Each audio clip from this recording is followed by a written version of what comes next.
What is up, everybody? Matt Modak here to give you my favorite NFL player prop picks. We're talking the NFL Christmas betting slate. So we're on to the week 17 of the NFL season. We have 2 games on Christmas. You're going to be watching it with your family. Might as well have some bets on it as well. I'm going to have 4 total bets for you guys to lock in, 2 of them in each game.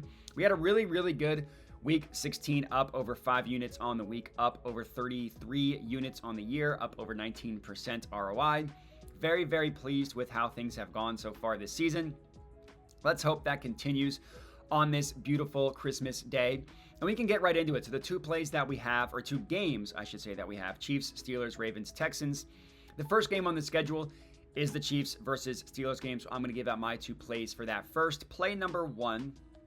We're going with Xavier Worthy over 4.5 receptions, plus 122 odds at FanDuel. Now, I will admit, this play goes against a lot of the types of plays that I generally try to lock in. We are absolutely not fading recent results with this one. Instead, we're backing recent results, and we're betting that that is going to continue this week as well. So it's kind of funny, Xavier Worthy, his over-under receptions is 5.5. He's only had 5 or more receptions 4 times this season. Guess what? They've happened in the last 4 games. He's literally gone over this number in 4 straight games after not doing it a single time at the beginning of the year. To start the year, in the first couple months of the year, basically up until these last 4 games, they really tried to force a bunch of deep stuff with Xavier Worthy that just really did not work out, right? It just wasn't working out with him. They're starting to use him on the short and intermediate routes, and things have gone really well. The yards are kind of hit or miss for him, but he's coming down with the targets, and anytime he gets the ball in his hands, he's a threat to do something. And really what we're betting on here is the volume. That's why I'm taking receptions and not yards. The volume, the targets, all of that stuff has been very good for Xavier Worthy recently. He's got 11 targets in each of the last 2 weeks, and instead of fading those recent results, I want to back them in this situation because I can understand the kind of logic behind everything. A rookie, slow start, really taking a couple months to get acclimated, starting to produce at the end of the year, and becoming much more involved in the offense. We see this all the time with rookie wide receivers, where they start to ramp up at the end of the year, and we literally saw this exact situation with the Chiefs last year. Started with Rashee Rice. At the end of the year, he really started to come on for the Chiefs. It's phenomenal at the end of the year for the Chiefs, phenomenal in the playoffs for the Chiefs. And the reason why that example in comparison is so important is because the Chiefs offensive coordinator, Matt Nagy, literally made that exact comparison. He compared Xavier Worthy this year to Rashee Rice last year. So based on the coach speak and all that stuff, I think they're going to continue to heavily target Xavier Worthy, and he gets these high reception, high catch rate types of targets around the line of scrimmage. So high targets should also equal high receptions. And it's a good matchup against the Steelers. Now, the Steelers defense is very good overall, but they will invite teams to pass on them. That's kind of their philosophy on defense. They're gonna trust that their secondary or their pass rush will do enough to stop teams from passing, and then they're gonna stuff the box and not let teams run on them. Last week, we saw Zay Flowers go off for 5 receptions and 100 yards against the Steelers. The week prior to that, both A.J. Brown and Devontae Smith went off against the Steelers. A.J. Brown had 8 receptions. Devontae Smith had 11. Both receivers went over 100 yards. The week before that was Jerry Jeudy's turn, who had 5 receptions against the Steelers. Now, the Steelers' defense is not quite the Ravens or the Vikings in terms of how much pass funnels they are, like how good they are at stopping the run and how bad they are at stopping the pass. But they do play like the single high coverage defense with one deep safety, another safety in the box, and man coverage on the outside. Like I said, trusting their pass rush that's going to get through and limit the passing game. And with the Chiefs already having left tackle issues, the guess here is they're going to try and do a lot of the short play stuff with Xavier Worthy. And based on the usage we've seen out of him the last couple of weeks, I would not be shocked to see that happen at all. Even if Marquise Hollywood Brown gets more ramped up, I think that they're going to keep these packages in for Xavier Worthy, giving the guy as much work as they can get, obviously gearing up for a playoff run.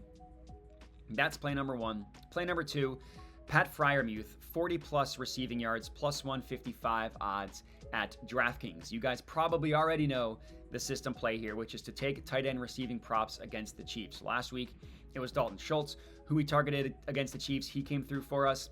We're doing this, we're doing the same thing with Pat Freiermuth. On the entire season, the Chiefs have allowed the most receiving yards per game to tight ends, on the second most receptions. And while that has kind of normalized over the course of the season. They're not quite as juicy as their entire season-long stats look like. They're still a plus matchup overall. Definitely nothing to be scared of. Since week 8, the Chiefs have allowed 65.4 receiving yards per game to tight ends. That would be the equivalent of the 4th most on the entire season. So even though they've gotten quote-unquote better as the season has gone on, they're still a matchup that you do want to target for tight end receiving props. They funnel these targets to the tight ends, and they don't give up much to the wide receivers. On the season, they've given up the 7th fewest receiving yards per game specifically to wide receivers. And again, they're not like bet the under team like they were at the beginning of the year. If you look at the same data since week 8, they're more middle of the pack as opposed to like they don't give up anything to the wide receiver, but they still give up a lot to the tight end, as we just talked about. And Pat Freiermuth is honestly, it's very, very similar to the Dalton Schultz play from last week. Freiermuth is not having an amazing season by any means. He also hasn't been bad. And it was honestly like copy and paste a lot of the notes in terms of this season from Freiermuth for Dalton Schultz as well. His tight end production for Freiermuth is not going to wow anybody. In the 9 starts that Russell Wilson has made as a member of the Steelers, Freiermuth has hit 40 receiving yards in 4 of those 9 starts. Not amazing, not horrible. He has missed it in 2 straight games, so this one I do like as a nice fade of recent results. Of course, the expectations are after 2 straight down weeks, the expectation is that things are going to swing back the other way for Pat Freiermuth. And honestly, I hope Pickens is in for this game. I actually think that's going to help Freiermuth. I mean, the 2 games that he's gone under the last 2 weeks, Pickens obviously was not in that game, and he's probably going to be there if he is there, he will take some of the coverage away from Freiermuth. So I like this play regardless, but I do think Pickens being in would actually help as opposed to hurt the Freiermuth one. And that's all we got for the first game, Chiefs-Steelers. Next up in the Ravens versus Texans game, the first play is another from the last week. Joe Mixon under 70.5 rushing yards, minus 114 odds at FanDuel. That's what I meant by another Joe Mixon under. Yes, this is the 2nd week in a row we will be taking a Joe Mixon under. Feels lame, but it cashed for us last week, and a lot of the notes are the same for this one. It's a very, very tough matchup for Joe Mixon. Last game we took the under rushing receiving. This time just the rushing. It's a very, I wouldn't be surprised if he had a good receiving game, but it's a very tough matchup for running backs against the Ravens. And honestly, as good as Mixon has been recently or on the season, he started to falter recently. Like he's not nearly having the success that he had at the beginning of the year.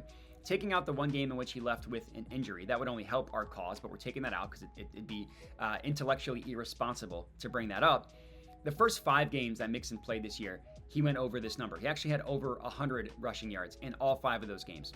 He started the year off on fire. Since then, Mixon has gone under in 4 of his last 6 games, and in the 4 unders, the most rushing yards he had in a game was 57, which was last week against the Chiefs. So it's not like he's even really getting close to 70 rushing yards, which is what his over-under is tonight. Now, the 2 games he did go over, so I mentioned under in 4 of 6. The 2 games in which he did go over, he did have 100 yards rushing, so it's not like he hasn't been doing anything for the past 6 weeks. But those 2 games he went over against the Cowboys and the Jaguars, 2 of the worst run defenses in the NFL. He had tough matchups like last week against the Chiefs or another week against the Lions, went under in both of those games, didn't even come close in any of them.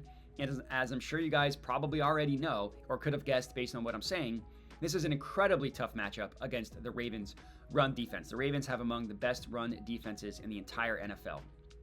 5th best run defense according to DVOA. They've been good all year. On the season, they've allowed the 2nd fewest rushing yards on the lowest rushing yards per carry. Since week 6, 6th fewest rushing yards per game on the 2nd lowest yards per carry. So yeah, they haven't been quite as good, but still very, very good since week 6. Advanced stats all show a very good defense. They allow literally the lowest yards after contact per attempt. So when they're getting their hands on you, they're bringing you down. And they're also allowing the 6th lowest adjusted yards before contact per attempt. So after contact, before contact, very, very good.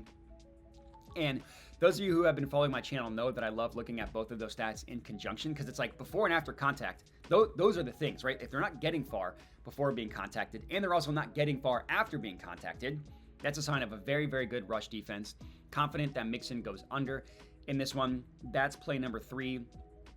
Our 4th and final pick of the video is also a ladder climb. Nico Collins, receiving yards ladder. Full unit McSlam on him to get to 100 plus receiving yards in 0.75 units, so 3/4 of a unit, on him to get to 110 plus receiving yards. We had to have a ladder climb on Christmas, of course.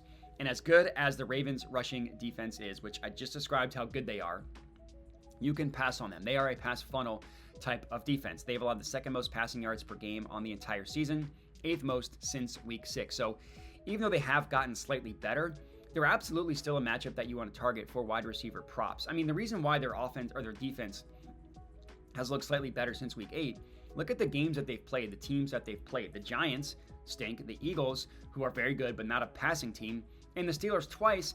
And in one of those games, George Pickens didn't even play in that game. So that's 4 games since week 6 where the passing teams that they've played are not very good.